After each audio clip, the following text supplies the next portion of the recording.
Hello, good morning. हाँ hello, Rajendra जी से बात कर सकती हूँ? हा बोलतोय. ओके, हा कॉल तुमच्या बिलासंदर्भात केलेला आहे. तुमचं जे बिल आहे मी 15 तारखेला पाठवलेलं आहे आणि बिल आहे 336 आणि ड्यू डेट 1 तारीख. तर हो. सांगू शकाल की कधीपर्यंत पेमेंट करणार आहात? उद्या भरेन मी. ओके, उद्या चेक या कॅश पेमेंट करणार तुम्ही? कॅशच करेन. ठीक आहे, उद्या पेमेंट करून टाका. ड्यू डेटच्या नंतर जर पेमेंट केलं तर लेट पेमेंट चार्जेस 100 रुपये लागू शकतात आणि अवधी वाढ होऊ शकते. काय आलं? जर ड्यू डेटच्या नंतर नाही, माझी पण एक तक्रार आहे. बोला. तुम्ही हिंदीमध्ये कसे काय फोन चालू करता? हॅलो. अहो, आता सगळेच मराठी भेटत नाहीत ना. हो, मराठी भेटत नाही. मला एक कळत नाही की महाराष्ट्रात येणाऱ्या माणसाला मराठी आलं पाहिजे ना. कुठूनही येऊन दे त्या माणसाने. फक्त मराठी माणसाची मराठी बोलणार असं म्हणून महाराष्ट्र संपून जाईल. नाही. हॅलो. हो हो, बरोबर आहे.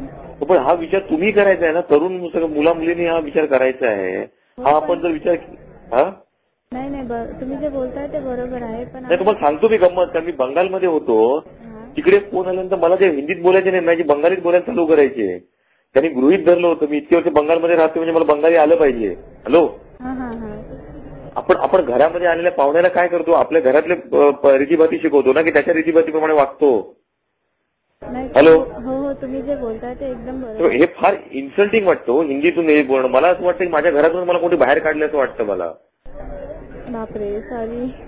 नाही, खरंच म्हणजे ही भावना तुमच्या मनात कोणाच्या, माझ्या म्हणजे कोणाच्या मनात आली पाहिजे. नाही नाही, बरोबर आहे. माझ्या मनात तसंच आहे. पण आम्हाला वरून ऑर्डर जसा येतो तसंच आम्हाला फॉलो करा. काय ऑर्डर येतं? हिंदीत बोला म्हणून. हो, आता आम्हाला जी स्क्रिप्ट दिलेली असते ती हिंदीतच असते ना. काय दिलेली असते?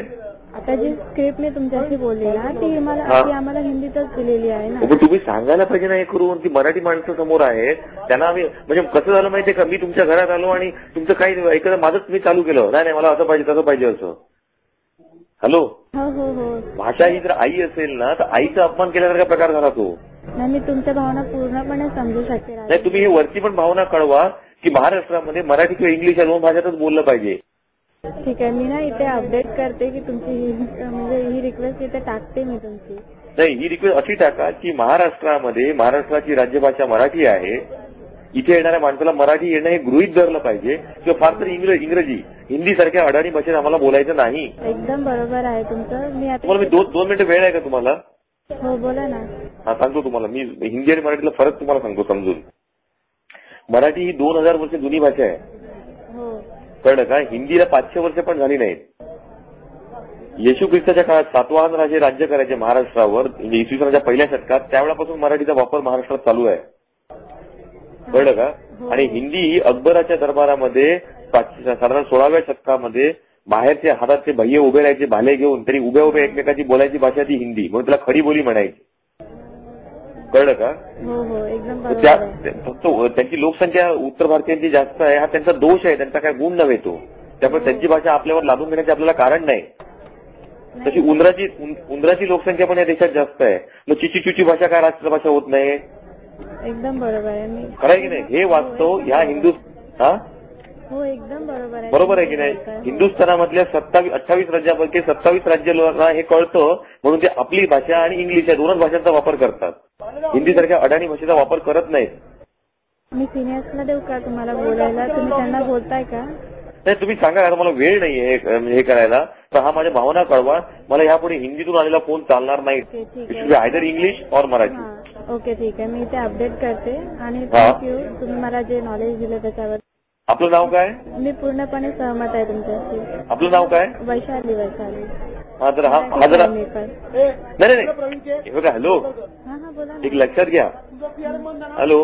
हा बोला ना. महाराष्ट्रात जे राहतात ना ते कुठूनही आले असेल तर ते मराठी. आडनावाने कोणी मराठी होत नाही.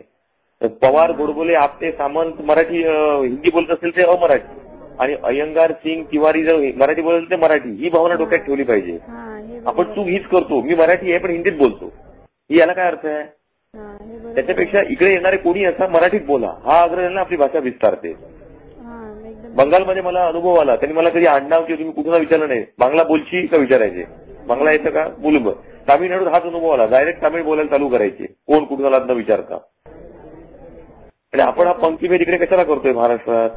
नाही, एकदम बरोबर आहे. मी मराठी असल्याचा अभिमान जर असेल तर समोरच्या माणसाने मराठी बोललं पाहिजे. तो कुठून आलेला असो असं वाटेल आपल्याला.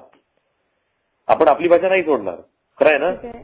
हो, मी सिनियरशी बोलते या विषयावर. ठीक आहे. आणि हा विषय तुम्ही पण लोकांशी बोलत राहा, पुढे घेऊन चला विषय हा. ओके, ठीक आहे. थँक्यू.